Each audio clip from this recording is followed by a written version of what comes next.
Good morning, everyone. This is Dave Alton from Strategic Information Resources. We're going to get started with our presentation of the FTC Safeguard rules here in just a minute. If you want to hang out, we're waiting for everyone to join. As soon as they do, we will kick this off. Okay, it looks like everyone's joined. We really appreciate you being here today, and whether you're watching this live on May 31st, 2024, or you watch this recorded, we are going to cover the FTC Safeguard rules. Cyber attacks are increasing daily, and we want to make sure you're prepared. So first, we're going to talk a little bit about Strategic Information Resources, or Sirinc. We make your tech work and keep your people protected and your profits secured. We're a team of solutionists that provide comprehensive cyber-first approach in everything we do. We have a team of 18 based out of Los Angeles, and we support about 150 clients. Our mission is to make tech work, and communication is the foundation of everything we do. So we're going to talk about FTC safeguards. So let's first talk about what are FTC safeguards. So I'm going to read a little bit here that's on the screen, and we'll also cover some additional information. The Federal Trade Commission safeguard rules require organizations to develop, execute, and maintain information security program to protect customer information. Customer information is classified as any record containing non-public personal information about a financial institution's client. That will be a lot of different things, and we're going to cover in a future slide, but know that this is really just about protecting your client and their data when it's retained in your systems. So, and primarily we're talking about information systems, but really FTC Safeguards rules require that you protect data in whatever form it's stored. But today we're just going to focus on kind of the digital side of this. So a lot of people want to know, are FTC safeguards for me? So who do the rules apply to exactly? So one, it was revised in 2021 that in 2003, the FTC Safeguards rules came out, and it was primarily for financial institutions, banks and entities that provided loans and checking accounts and saving accounts and investment accounts. Things like that were considered financial institutions. So think of Chase or Wells Fargo or some of these big banks that exist out there. In 2021, they changed those rules to include non-banking financial institutions. So this was a little confusing to a lot of people. Some people were on the fence about who it was going to apply to. There's been enough kind of documentation now from the FTC to really kind of go through that. So some examples exist up here: car dealership, payday lenders, mortgage brokers, real estate brokers, tax preparers, and finance companies. That last one is really, really tricky because finance companies can be a lot of different things, and it may apply to a lot more than you realize. So for instance, some people that do financial planning would fall under the FTC Safeguards rules because they're considered a fiduciary. Now, in other instances where they are not a fiduciary, they may not be required to follow those rules, but you should speak to someone that is qualified in the legal aspects of who needs to follow these rules if you're not completely sure. I will say that following these rules is something that most businesses should take on, regardless whether or not they're under FTC safeguards. The reason why is it's really about protecting your client's data. If you want to read the rule, there's a link. I know it's really small. We'll pop that in chat so you can take a look at that later. But this is the actual rule and what you need to know directly from the FTC and its website. So we're gonna talk through the rules now. What are they? What are some of the things that need to happen? So first and foremost, you need to designate a qualified individual. So a financial institution must designate a qualified individual to oversee their information security program. This individual is responsible for coordinating, managing the institution's security measures and for reporting to the board of directors or its equivalent. So this can be someone within your organization, but it should be someone that has a good idea of IT governance, risk management, compliance, assessing and auditing information systems. A lot of people will outsource this. What you need to understand, though, when you outsource something like this is that you're ultimately responsible for the risk that your organization has in protecting your customers' data. Even though you may designate an outside person to handle this role, you're still the one that is on the hook with the FTC. Now, does that mean that you can't sue somebody or anything like that? No, it doesn't mean any of that. But it does mean that the FTC is going to look to you to make sure that you're following your information security program. So when we start an information security program, the first thing we want to do is we want to conduct a risk assessment. Firms must conduct a thorough risk assessment that identifies reasonably foreseeable internal and external risks to the security, confidentiality, and integrity of customer information. This assessment should evaluate the sufficiency of any safeguards in place to control these risks.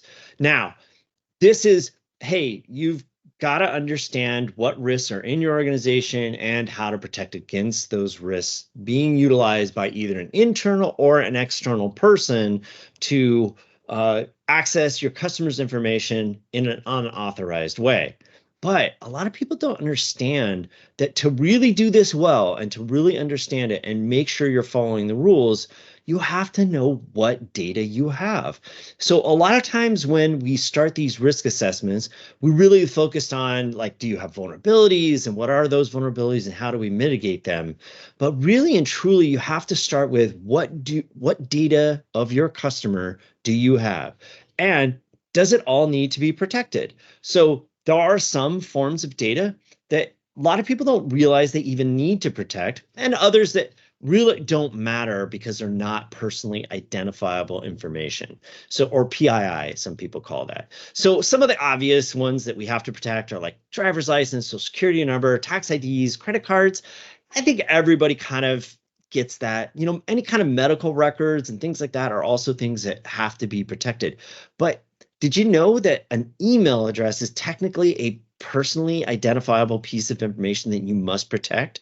So is someone's IP address. So if your systems or your third-party systems are capturing your end user's IP address in a transaction or something along those lines, that data must be protected at the same level as any other client data. So you have to know what data you have, where it's located, and make sure that steps are taken to protect it appropriately. So we're going to design and implement safeguards based on the risk assessment. So that's the risk assessment that's conducted. Institutions are required to design and implement a safeguards program to control the identified risk. This includes measures to protect against unauthorized access to or use of customer information that could result in substantial harm or inconvenience to any customer. Now, it just says, I want to point something out with this here. It says unauthorized access. So most people think that that's some form of breach, or that somebody broke into your systems, or there was some kind of business email compromise. But this is not just that. It also includes anybody within your organization that may have accessed data in an unauthorized manner. Most of the time, that's happening by mistake or, ignorance. They don't know that they're not allowed to access that data. But that also means they're probably not controlled in the way that they need to protect that data from being accessed. So there are a number of controls that you need to implement. So I'm just going to go over them quickly. These are also in that document that was sent. So implement and periodically review access controls. Here you want to understand who has access to the data and why, and then do they still need that access? Where do you keep, maintain your information? Do you have a process of where and why data is stored? So do you capture their social security number? Why do you capture it? How long do you keep that for? You always should encrypt data both at rest, so that's when it's sitting on your hard drive, and when it's in motion, so that's traveling over the internet, so that you have to make sure of if you're entering data into a third-party system that's based in the cloud, you have to make sure that that connection is encrypted.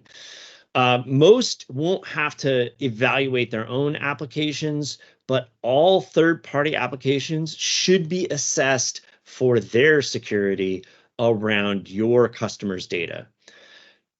Two-factor authentication should be turned on for everything that touches customer data. This is kind of an easy one that can be implemented quickly and easily, and it really doesn't require too much time or effort.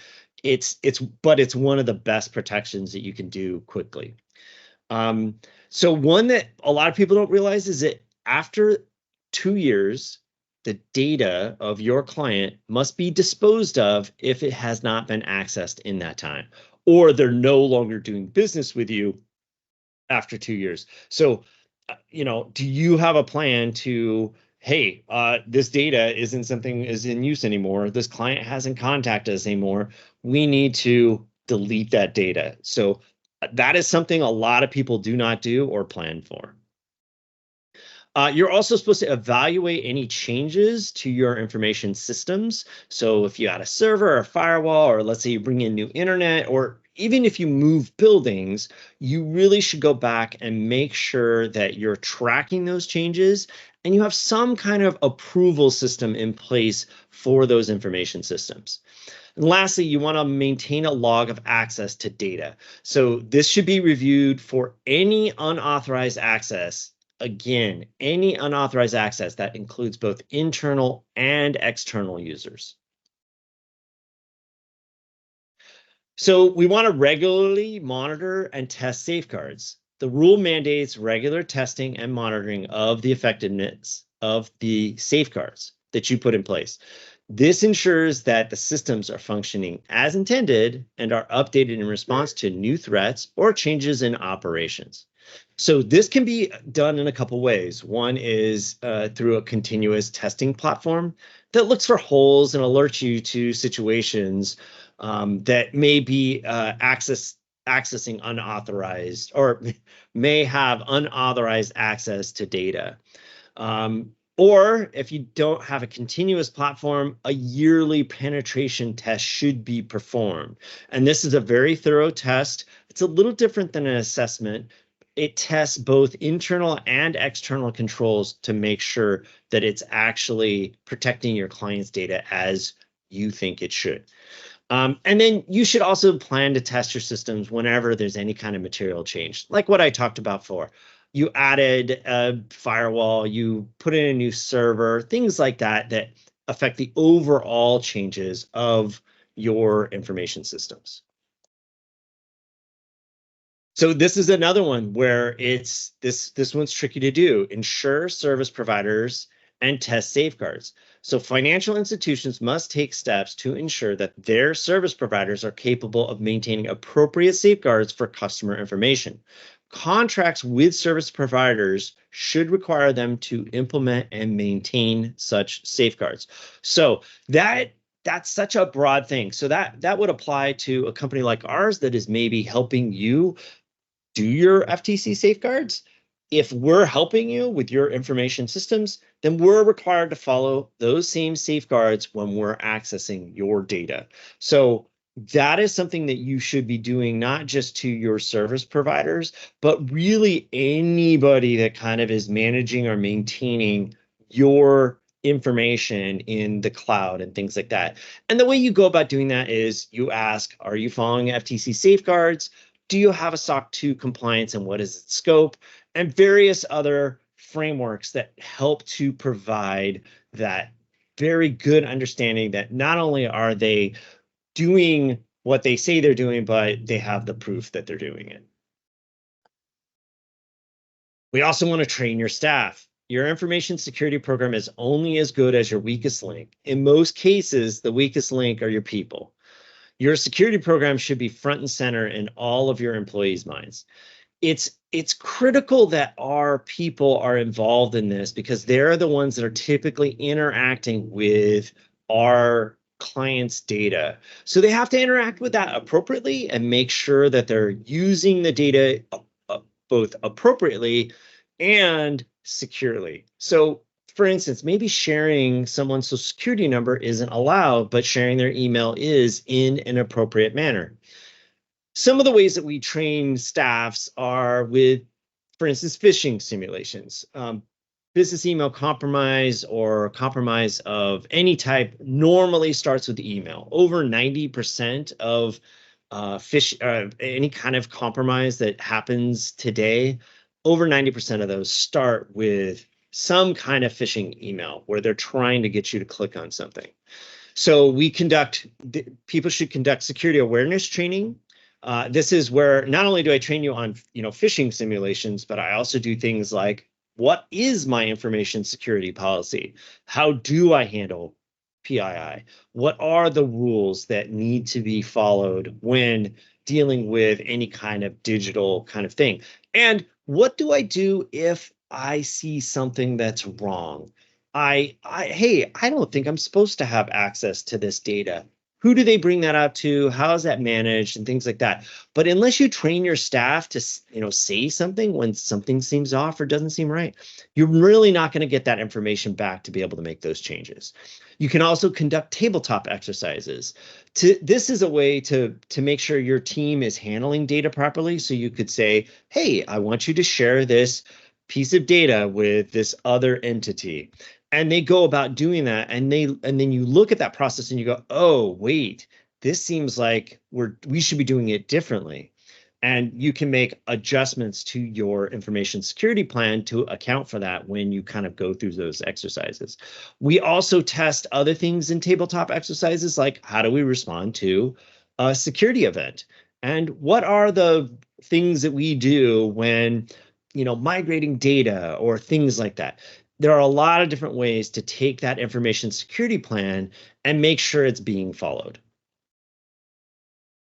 So develop, implement, and maintain, keyword there, maintain, an information security plan. So this overarching requirement involves creating written policies and procedures that describe the institution's program to protect customer information. The program must be appropriate to the size and complexity of the institution, the nature and scope of its activities, and the sensitivity of the customer information it handles. Now, this is a very broad overarching statement. It primarily manages that information security plan. But what I want to make sure that you understand is develop and implement. We've kind of covered a lot of what we would do in the develop and implement stages, but maintain is something that is often missed. A lot of organizations think, hey, once I do this, I'm done. Everything's good. I can move on with my life. But the reality is that is not true. This is an ongoing program. It's a living document. It's something that should be maintained, managed, and looked at frequently and required to be looked at least yearly and updated if required. We talked a little bit about how that gets done. Like if we see material changes to the information systems in any way, you change networks, you move to a different building, you have different internet, you change your website, any of that type of stuff might trigger you retesting and making sure it happens. But when you find something wrong or something isn't working as you initially intended, you want to go back and make changes to that plan. So this is something that is always going to happen. It isn't something that you get done and then you don't have to ever look at again. This is something you're going to look at least yearly. And then lastly, we want to cover create a written incident response plan. So this is kind of your something went wrong plan, right? Mistakes happen. People do things that they don't intend to, and they cause some kind of security event or incident. You don't want to be figuring out what to do in that moment. You need a plan, and your plan should include the following. Your plan should have the goals of the plan. So, hey, we want to get back up and operating after some kind of security event. It could be something that simple, right? The internal processes in response to a security event, who gets notified, what happened and who did it happen to, right? The roles and responsibilities, who does what, when, and who can make decisions in those roles, right? So there are some very key communication moments that happen when you're in an active IR plan or incident response plan. So it's one of those things that we need to practice and maintain, who's doing what and when, because if we're trying to figure that out in the moment, it adds time to remediate and resolve some kind of incident. You want to have a communication and information sharing plan. This protects both you and your organization from sharing information that maybe is not ready to be shared, or is ready to be shared, but has to be shared with the right entities. It's really important that you understand that if there is a identified material event, there is a report that must be filed with both the FTC and most state bodies around their identity protection. So just be aware that that is something that needs to be addressed in your information, in your incident response plan. Process to identify any weaknesses. So you went through, you found something, it's a security event. If it was an event that had some kind of weakness in how your information security plan was put together, you want to address that and make sure that it's changed and can deal with that. Procedures for documenting and reporting security events. We talked a little bit about this. If it is a material breach, so that's any breach that includes more than 500 customer records of any type, must be reported to the FTC within 45 days. There are other reporting requirements and other reporting timelines, so you should be familiar with those. So if you're under FTC Safeguards, only you would have a reporting requirement around 45 days. If you're in California, you would also have to report to the California Privacy Board within 30 days. And then if you're in, say, SEC, let's say you're governed by both FTC and SEC, SEC is very rigid at 72 hours you have to notify. So these can change depending on your organization and what things you're doing within your organization. Most financial businesses that are small probably aren't reporting into the SEC, right? It's mainly FTC safeguards and whatever privacy laws are in place around, your state, whether that's New York, California. I think about 30 states have these now. Lastly, you want to do a postmortem of what happened and revisions on anything that you learned, right? Make sure that you've taken in that information, you've processed it, you understand exactly what went wrong, where, and how to address that in the future. That's maturing your security as you kind of go forward in time. So where do we go from here?